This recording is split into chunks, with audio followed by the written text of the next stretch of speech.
ఒకసారి తెలంగాణ ఉద్యమం టైంలో గుర్తు చేసుకోండి. ఉద్యోగాలు ఆంధ్ర వాళ్ళకి ఎందుకు ఎక్కువ వస్తున్నాయి ఉమ్మడి ఆంధ్రప్రదేశ్లో అంటే హైదరాబాద్ ఫ్రీ జోన్గా ఉండటం వల్ల, బ్రిటిష్ వాళ్ళ కాలంలో పెరగడం వల్ల ఆంధ్రప్రదేశ్లో విద్య ఎక్కువగా ఉంది, ఇంగ్లీష్ మీడియం కూడా చదివి ఉన్నారు కాబట్టి వాళ్ళకి విద్య ఎక్కువగా ఉంది. నిజాం నవాబుల వాళ్ళ నుండి ఉర్దూ మీడియం వలన తెలంగాణ ప్రాంతంలో అది హైదరాబాద్ సంస్థానంగా ఉండడం వల్ల అక్కడ చదువులు తక్కువనే, అందువల్ల వీళ్ళతో పోటీ పడలేక ఇబ్బంది పడుతున్నారు.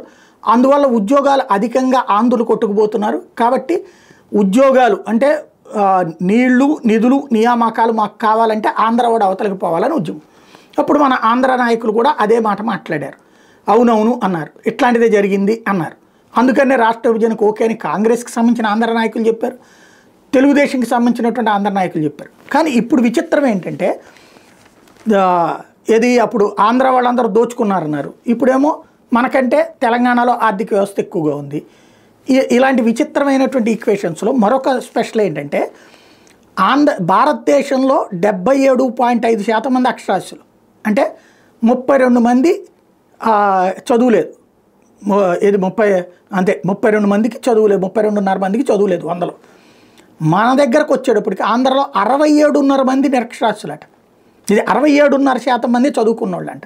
అంటే 47 మంది మన దగ్గర లేరు ఈ స్టేజ్లో. అంటే 77.5 అంటే 27.5, 25, 22.5% అక్కడ తక్కువ ఉంది. అంటే దేశవ్యాప్త సగటులో లెక్క తీసుకుంటే 77.5% అంటే 22.5 మందికి చదువు లేకపోతే మన దగ్గర 32.5 మందికి చదువు లేదు.